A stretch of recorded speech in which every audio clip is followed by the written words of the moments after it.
Do Crohn's disease symptoms keep coming back? Tremfya guselkumab may help. At 12 weeks, rapid symptom remission was achieved in most patients taking Tremfya, and some experienced visible improvement of their intestinal lining at 12 weeks and 1 year. Individual results may vary. Tremfya is a prescription medicine used to treat adults with moderately to severely active Crohn's disease. Serious allergic reactions and increased risk of infections and liver problems may occur. Before treatment, your doctor should check you for infections and TB. Tell your doctor if you have an infection, flu-like symptoms, or if you need a vaccine. Explore what's possible and ask your doctor about Tremfya today. Call 1-800-526-7736 to learn more or visit tremfyaradio.com.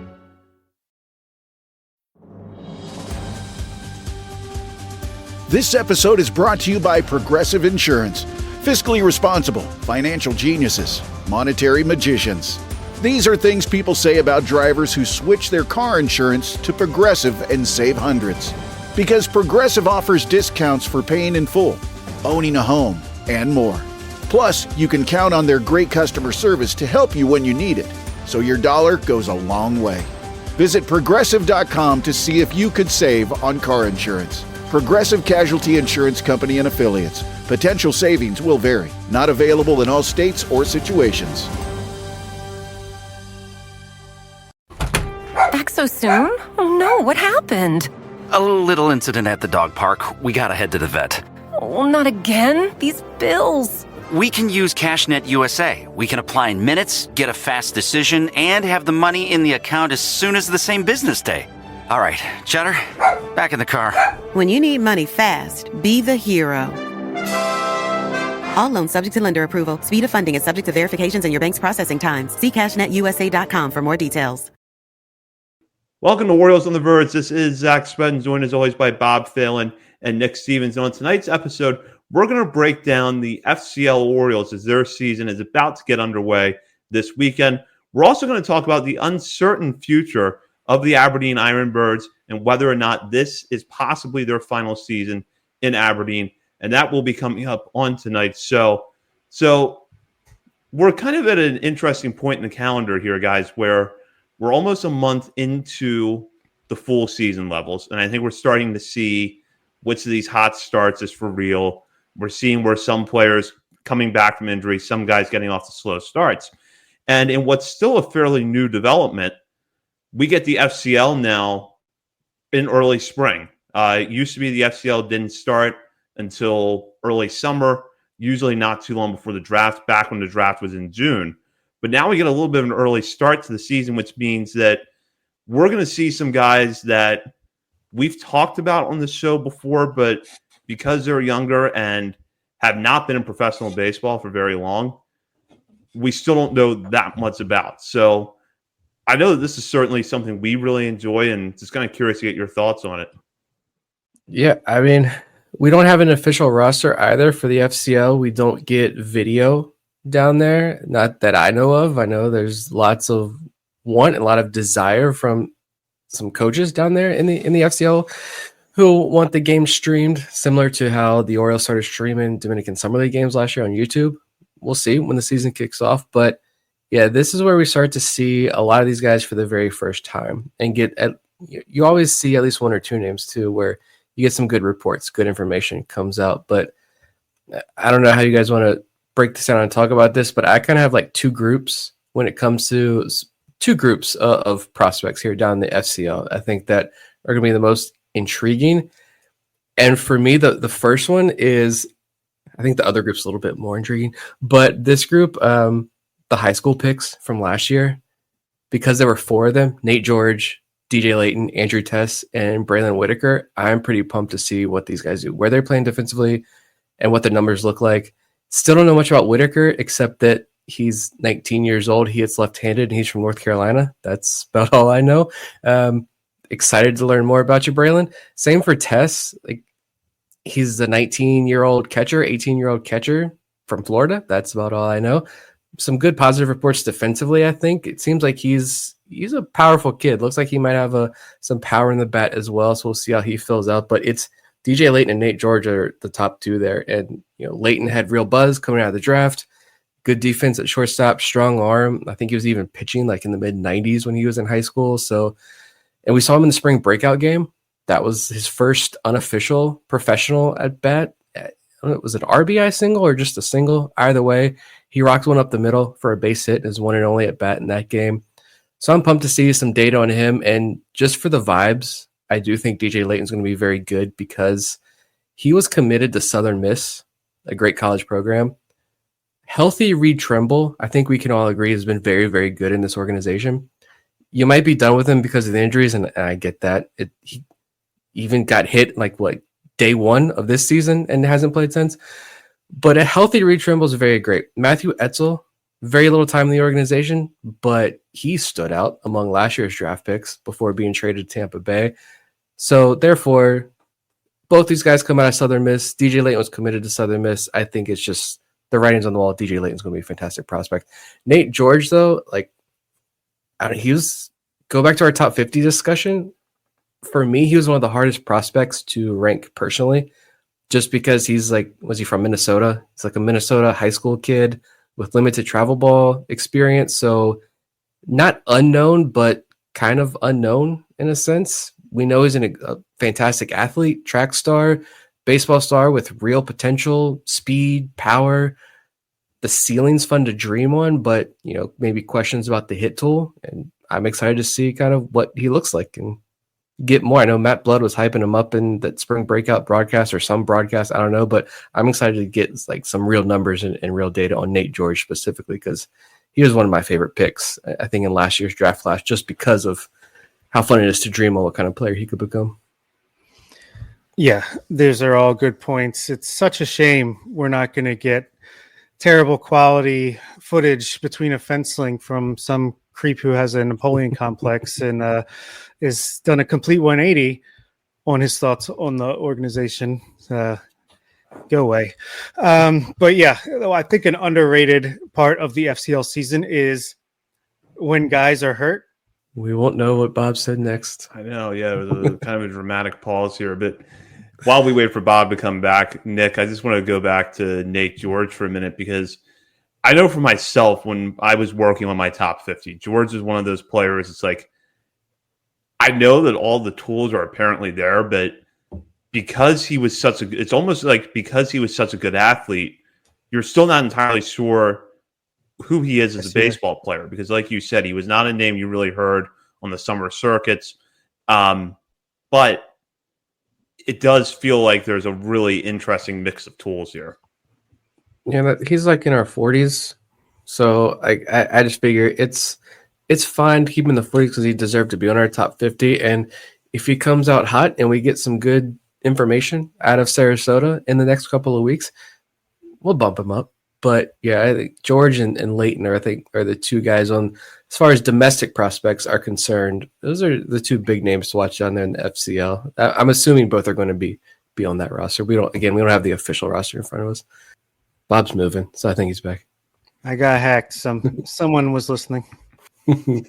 He's always listening and lurking. All right.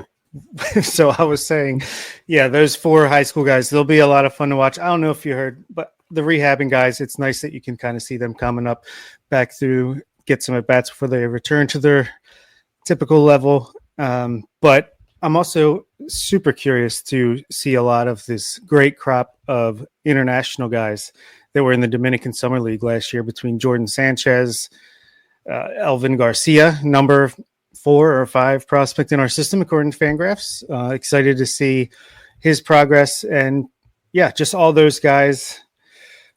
I don't have the list in front of me. Steven Martinez, Emilio, not Perez, Sanchez, and all those guys. Jerome Noel. But it's going to be a lot of fun, even if it's just box scores. But one of the most things that has me excited for the FCL now that it's so much earlier in the season is that which guys are going to get that bump up to Low A Delmarva when the season ends, and how is that going to translate as a development tool moving forward, being able to get that extra experience instead of just another few weeks or a month. It could be 2 or 3 months of extended looks at a higher level. So yeah, very curious to see how it shakes out. Even if we don't get video, it'll be fun to check those box scores every day for sure.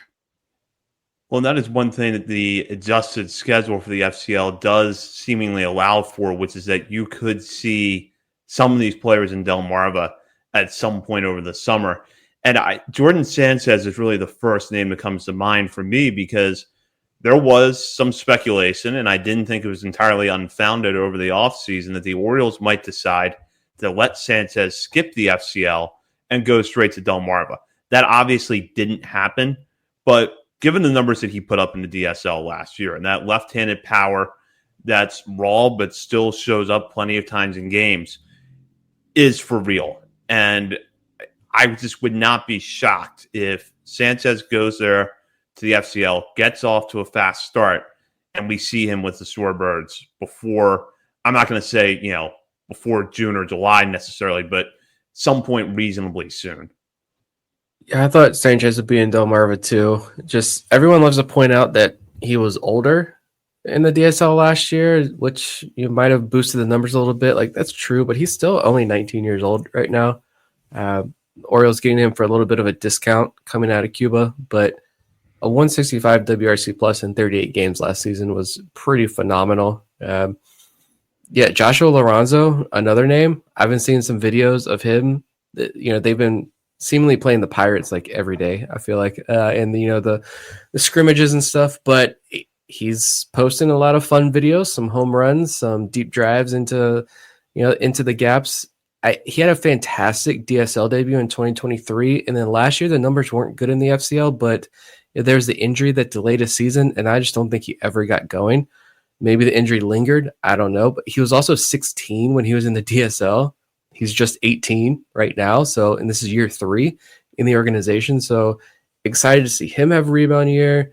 You mentioned Sanchez, Steven Martinez. Yeah, he's still only 17 as well. He doesn't turn 18 until August. So even if he plays in the FCL all year, he will be 17 for the entire season. And there's a lot of buzz about Martinez. I think some believe he could be a top 5 prospect in the system in the coming years. He's going to strike out a lot, but crazy power. Sorry, look at this. Jonathan Mayo did put out something right before the minor league season that had, this doesn't have the rest of them. It just goes through the top prospects. He has Elvin Garcia, starting in Sarasota, so the FCL. And like you mentioned, he is number 5 on Fangraphs list. I think that's boosted up because Eric has like 60 future value power on Garcia. He only hit 1 home run last year. It's 25 present value power, but obviously some strong belief that Elvin Garcia is going to develop and be a power hitting, switch hitting shortstop, which would be awesome. But he has Emilio Sanchez, the other, I think is also $1 million+ signing bonus, switch hitting shortstop. They have Sanchez in the DSL, according to Jonathan Mayo, unfortunately. Either way, we'll get one of them. That'll be fun. And on the pitching side, I don't, again, we don't have the official roster, and the roster that's up right now, just everybody's hurt. It goes through the entire system. Esteban Mejia, I hope he's in the FCL. I know was ranked pretty highly on Fangraphs lists. I'm pretty sure I said on a previous episode last year, I think Esteban Mejia might have a higher ceiling than Keeler Morphe. If I want to stake an early hot take there on Mejia. And then just because Andy Fabian, guy I know we've talked about a lot, he's 22 years old. One of those midsummer international signings they give $5,000 to, maybe $1,000. Come sign with us. Older international arms. But watching him a couple times in the DSL last year, I like the stuff. I thought he could be in Delmarva as well. See what he can do. Dude's jacked. There's a grown man pitching among boys in the DSL last year, but I don't know. Could be a fun arm. I'm interested to see what pitchers pop because. Yeah, as far as pitchers go, some possibilities are Jaderson Mora, Esteban Luna, Esteban Mejia, Luis Espinoza. He had a great year last year. Kevin Velasco had an amazing season last year. Andy Fabian, like you said, Adrian Heredia, Juan Raskin. Those are some guys that I had been watching last year in the DSL. And then on the hitter side, you got Felix Amparo, I think is kind of impressive. Adriander Mejia, another catching prospect. Jose Mejia is another short second baseman who can hit we've seen that a million times in the system coming up. Juan Ortega and Luis Guevara, he just got promoted to Loe Del Marva when Edwin Amparo got banged up. So that's kind of intriguing that he was first man up when it came to an injury replacement at that level. He's 2 for 7 in a couple games he got in so far. But yeah, it's just going to be super interesting, as I think the international program is completely built up now. I think it's going to be more and more fun to watch as these groups that are so deep come up. And yeah, some guys might repeat DSL this year, but then I think the DSL is starting earlier too. So who knows? Maybe they get stateside before the year is out as well. I'll go back to Fabian for a minute, because I did watch a few of his starts in the Dominican Summer League last year. And what jumped out at me is that curveball is a legitimate pitch. I don't know that he necessarily has that deep of a pitch mix, but the curveball is really good. And he is a ground ball machine. It feels like when hitters make contact against Fabian, they get on top of the ball and just pound the ball into the ground. So someone to keep your eye on there. And then with Mejia, Nick, I think it's, you said this, and I think it's worth really emphasizing that you made the comment about Esteban Mejia possibly having a higher ceiling than Keeler Morphe before Morphe struggled a little bit early on this year at Del Marva. So that's not a reactionary take. Mejia's fastball is probably not as electric, if you will, as Morphe's, but he has a deeper pitch mix, and he has more of the prototypical starter's build. And that's what has a lot of people excited. Yeah, he also throws gas. I think it was whatever list we were talking about, and it was like, yeah, none of these guys can touch Morphe. Oh yeah, Mejia throws like 97. But again, when you compare it to Keeler Morphe, it looks like you're throwing 88. I like Mejia just overall, especially if he can add to his frame. I'm curious. I just have this feeling that you're going to see some hitters. Like if you're someone who really watches a lot of the lower level minor league ball, I truly believe you're going to see a couple of hitters trickle their way into Del Marva in the coming weeks. Just because the way that roster was set, like there's some arms in Del Marva who I think are going to be there for a little while. Like Cohen Aiken got promoted already. I think Sebastian Gongora should probably be promoted sometime soon. But the pitching, I think for the most part, is going to be there for a little bit. But those bats, like there's truly just not a lot. And we talked about, I think we had a mailbag question one time many months ago about comparing the recent international signing classes. And I said last year's international signing class was the best because you look at what they did last year in the DSL. And I know DSL numbers, they are what they are, but compare the key numbers that we talk about all the time to previous classes. And last year's class blows everyone out of the water. So I think you're going to see some fast risers, and you're going to see these guys in Del Marva. I think Del Marva's lineup is going to look completely different in a month or two. Thank goodness. But I just wanted to say a guy like Fabian, and the Orioles have proven they don't care how old you are. If you have potential or a pitch that they think is got good stuff, if you have velocity, if you have a sweeper, a slider that they think can play at the major league level potentially one day, they're going to keep you around until they think, nah, it's not going to work anymore. Cage Stroud, we just talked about on the last episode, is a great example of that. Even Tyler Birch, who was here way longer than I thought he would be, is a guy just because he had a wicked slider, they were keeping him around at hopes that they could make something work. So yeah, I like that about these flyers the Orioles take on these a little bit older international signings for low dollars, that they might have one or two pitches that they think they can work with, and they kind of hammer it. And you find guys like Yaiber Cartaya that way, and hopefully Andy Fabian or some other guys can end up being the next one along those lines. And the rest of the draft class, I think we'll finally see make their debut, hopefully. Going through the list here just to see if there could be anyone else of note. And looking at last year's draft class, 9th round pick Jack Crowder from Illinois. He was a senior sign, but he should make his debut. Christian Rodriguez, 10th rounder from Cal State Fullerton. We may not see him for a while, unfortunately. But 13th round pick Brandon Downer, a pitcher out of Cal Baptist. He should be making 6'5", 225 pounds. We need he some should make uppers his. He should make his debut in the FCL this year. And Isaiah Salinas, the 17th round pick out of Cowley County Community College in Kansas, he should also make his debut. Fun lefty there. And honestly, looking at this draft class, I'm also very excited to check the MILB transaction log one morning and see left-handed pitcher Carson Dorsey has been assigned to the FCL Orioles, knowing that later that in about 2 hours after that's posted, that means he's pitching and will be in Aberdeen in about a week. Yeah, Dorsey was, I know for myself, a guy that I saw as a breakout candidate coming into this year. So hopefully he's back and healthy soon. This episode is brought to you by Progressive Insurance. You chose to hit play on this podcast today. Smart choice. Progressive loves to help people make smart choices. That's why they offer a tool called Auto Quote Explorer that allows you to compare your Progressive car insurance quote with rates from other companies. So you save time on the research and can enjoy savings when you choose the best rate for you. Give it a try after this episode at progressive.com. Progressive Casualty Insurance Company and Affiliates. Not available in all states or situations. Prices vary based on how you buy. Ugh, I've got too many bills. If you need funds, you can apply in minutes at cashnetusa.com and have the money in your account as soon as the same business day. Okay, got it. Applying now. They've been helping hardworking people cover emergency expenses since 2004. Hey, look, I got it. You've got this.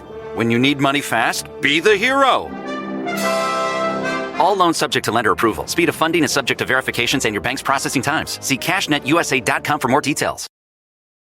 We're going to move on now to a different topic that concerns how the Orioles player development system might look in 2026 and beyond. Last week, Justin Fenton of the Baltimore Banner wrote this story that has a pretty blunt headline. Mayor, Ironbird's era at Ripken Stadium is likely ending.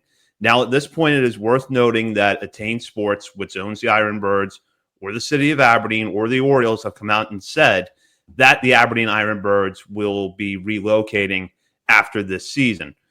But you can see as you connect the dots, Attain owns the Frederick Keys of the MLB Draft League. They also control an Atlantic League team that is still technically in existence, but has been dormant for the last few years because the Atlantic League is currently sitting at 10 teams, and that would leave them with an 11th. And in this Banner story, which I would encourage you to read if you have not read yet, there's a lot of back and forth and a lot of complicated dynamics that have historically existed between the city of Aberdeen and the Ironbirds that we're not going to get into tonight. But some things that are worth pointing out is that there seems to be doubt about what will be at Ripken Stadium next year and beyond, because while seemingly it could be a draft league or Atlantic League team eventually there, it also seems like Aberdeen is interested in perhaps exploring some other alternatives, as that article notes that there is apparently a proposal in place for that to become a youth sports complex with a group headed by Washington Commanders owner Josh Harris behind that effort. It's also worth pointing out that the end of February, the Frederick News Post wrote a story about some of the work that is expected to take place at Harry Grove Stadium, the former home to the High A Frederick Keys and the current home of the Draft League incarnation of the Keys. And those renovations be very focused on player facilities with new clubhouses, batting cages, as well as training and recovery spaces. So it does feel like at some point there's going to be a break one way or the other where maybe the Ironbirds do end up staying in Aberdeen, or we find out that they are going to go to Frederick. And Bob, I will start with you here. Aberdeen, kind of in your backyard up there. This would be tough for Aberdeen to lose full season baseball, but there's a lot of things that it would affect, and I'm just curious to get your thoughts on that. I didn't think 2025 could get worse as an Orioles fan. Happy for you, Frederick. Yeah, real happy for you. No, I think it's cool that, Frederick had been a part of this Orioles minor league affiliates for a long time. I think it's cool that they're getting a team back. I wish it wasn't at the expense of the closest team to me in Aberdeen, but hey, it is what it is. If they're not getting the attendance or whatever behind the scenes isn't working out, then that's just the way it goes. But yeah, it's disappointing. But at the same time, who knows? Down the line, maybe Aberdeen could be the AAA affiliate. I don't know. That's maybe wishful thinking. But sorry, Nick, I didn't mean to take away Norfolk from you. But yeah, I don't know. It's disappointing, but at the end of the day, look, I mean, they're going to do what's best for them, and that's okay. Hey, we're at the end of the day. I didn't grow up in Norfolk. Grew up in Suffolk, but it's a 15-minute drive. So I essentially grew up in a minor league adjacent town. And honestly, it's like when I was little, it was, this is baseball. This is a big stadium. This is really cool. I like baseball. And then as I got older and, learning, okay, this is minor league ball and this is how it goes. And I thought it was really cool. Like I could go watch a Tides game, and then the next weekend, that guy could be playing for the New York Mets and I could watch him on TV. And I thought, middle school me thought that was the coolest thing ever. Obviously, the Orioles, of course, they didn't become an Orioles affiliate until 2006 when I left the city to go to college, but that's how life goes. So I could imagine, like, again, hindsight's 2020, but I could imagine if the Tides weren't a AAA team, a minor league team, if they were just an indie ball team, or the draft league wasn't around back then, but that type of team, would I have gone to the hundreds of games that I went to as a kid? Probably not.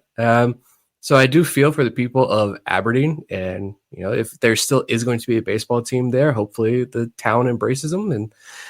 But it is cool for Frederick. They're going to be now the closest affiliate for me personally. It's still an hour and a half, hour and 45 minutes, so it's still going to be nearly impossible for me to get to right now. But yeah, we'll see. The only thing, my only take, because again, I'm not up there, I don't have the connection. But I feel for the people of Aberdeen who enjoyed going to those Ironbirds games, knowing they're watching future Orioles. But two things, regardless, Orioles fans are still extremely blessed, especially Orioles fans who follow the minor leagues, to have all four affiliates this close. I know a lot of y'all up there think Norfolk is like on Pluto, but we're all very blessed to have all four affiliates very close to home base, aka Baltimore. You look at right down the road for me, Richmond. The Richmond Squirrels are the San Francisco Giants AA affiliate. Like, how many of these East Coast affiliates, East Coast teams are affiliates of West Coast organizations? Like, it's pretty awesome to have all four affiliates as close as they are to see in person and follow closely. But yeah, the move to Frederick specifically, we know that is a hitter's haven. It can be a hitter's haven. And so I know I've already seen this comment a couple of times. As far as player development goes, that's where my brain went to, first of all. I am curious to see if it impacts, the numbers at the high level. My first gut instinct was probably not, because a lot of the hitting struggles we see in high A from prospects, it's not because Aberdeen is a tough place for hitters. Daryl Hernandez was very open and honest about a lot of the deficiencies at the Ironbirds ballpark that did lead to some issues is on the hitting is concerned. But Baseball America, the park factor stuff they put out every year, Aberdeen is pretty hitter friendly. It's bigger than the park factors. It's first year guys adjusting to pro ball, a lot of off the field stuff they're adjusting to as well that maybe leads to those initial struggles for a lot of guys. So my first gut instinct would say no, we're not going to see this offensive boom among the high A prospects if the move is officially made to Frederick being the high A affiliate, which seems like it is. But it will be something to monitor moving forward. Do the pitchers, how does that impact the pitchers if they're giving up double the amount of home runs now? And the batters, it's going to add a whole nother new wrinkle to our development when we're watching these guys.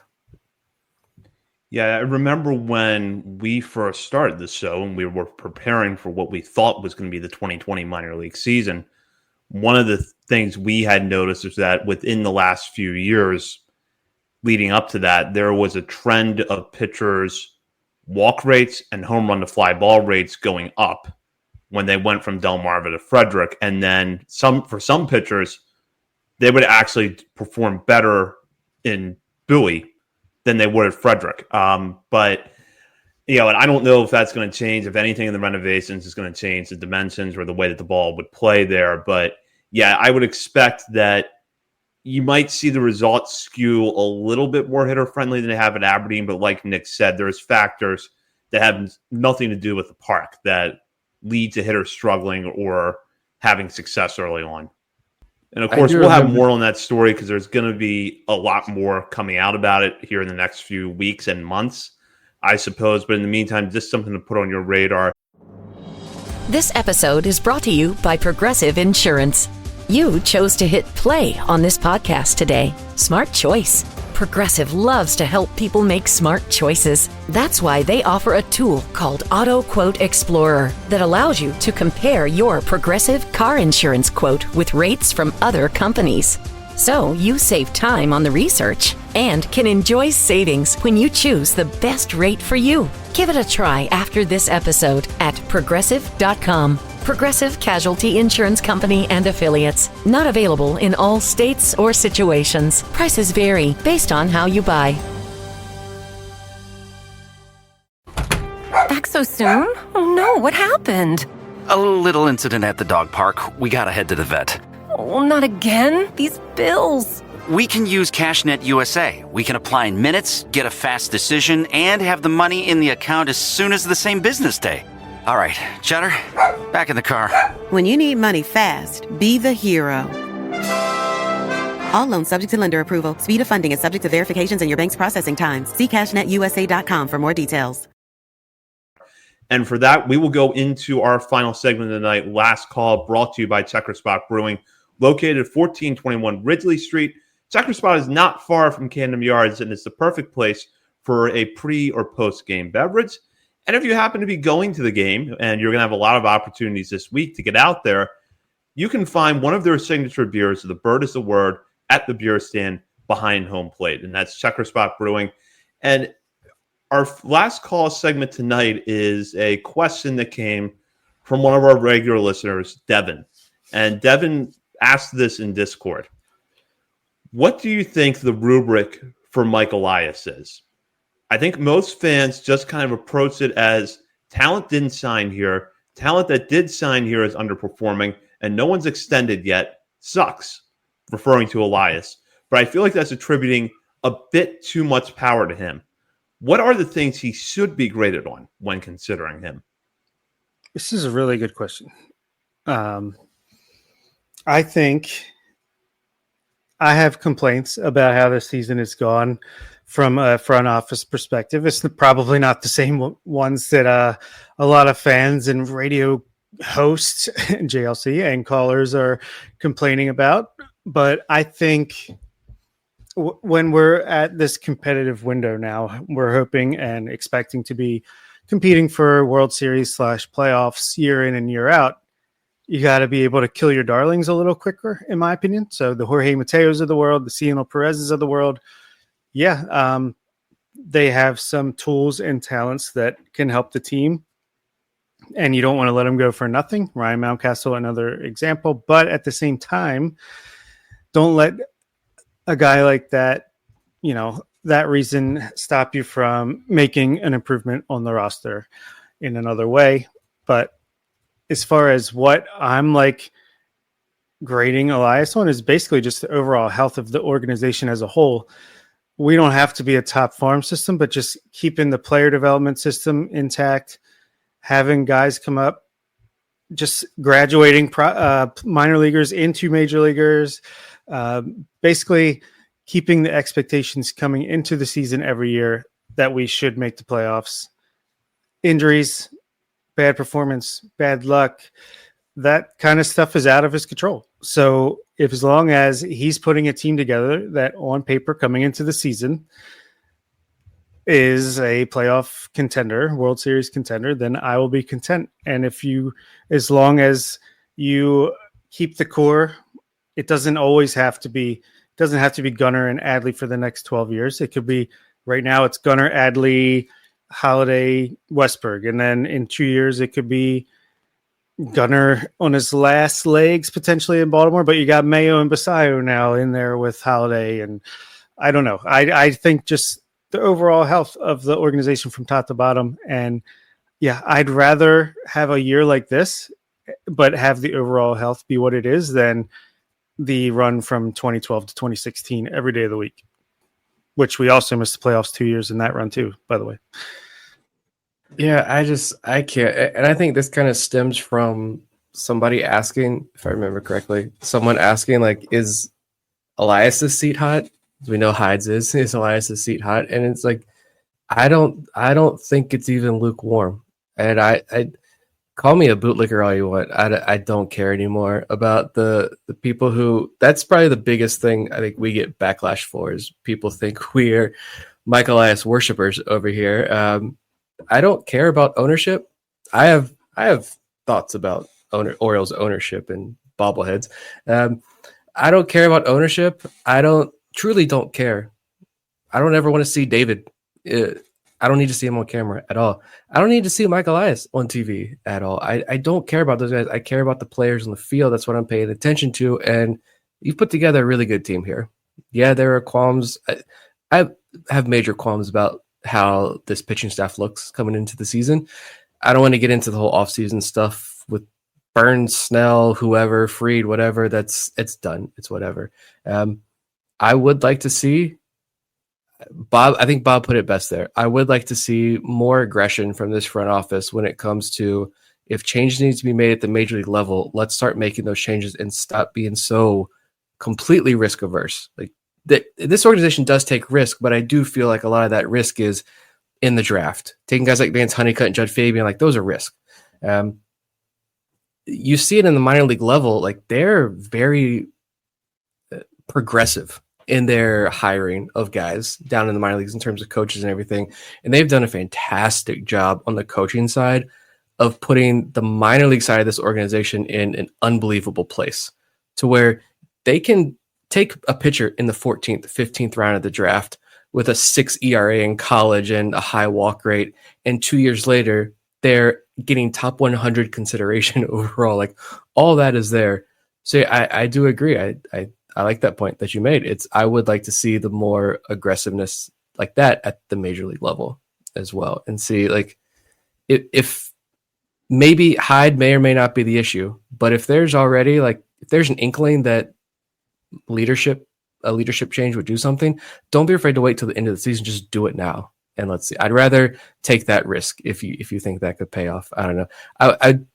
You could say Tyler O'Neill is a risk as well, a risky signing and spending more money, but I want to see bigger swings, not just from the players themselves, some bigger swings from leadership. But I have my qualms. I have some issues, but overall, I'm happy with where this organization is at, and I don't think for a single second that Elias's seat is anywhere close to being hot.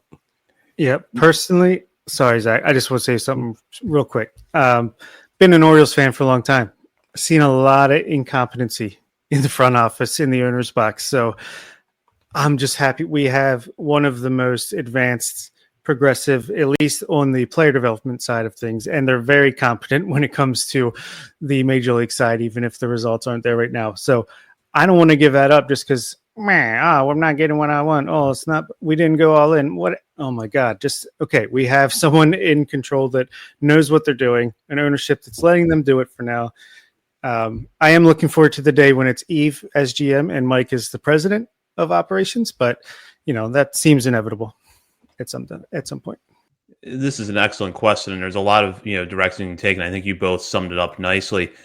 The overall health of the organization is my biggest concern, and I will just say this up front: every executive in baseball, any sport, any business has their blind spots. And Mike Elias has his. And you could chalk that to any number of things. It could be what Bob said about maybe the lack of aggression in moving on from players when it's clear that this is not going to work out. I could, point to some of the fact that it seems like pitchers, and this is something we talked about recently, pitchers don't really seem to get that jump from AA to AAA that quickly. And I don't know how much of that is Mike Elias, but I wish that the Orioles would start to look at that a little bit more closely. But I think overall Mike Elias is still doing a very good job. Yeah, there's some things that haven't worked. There are some chances he's taken that haven't worked.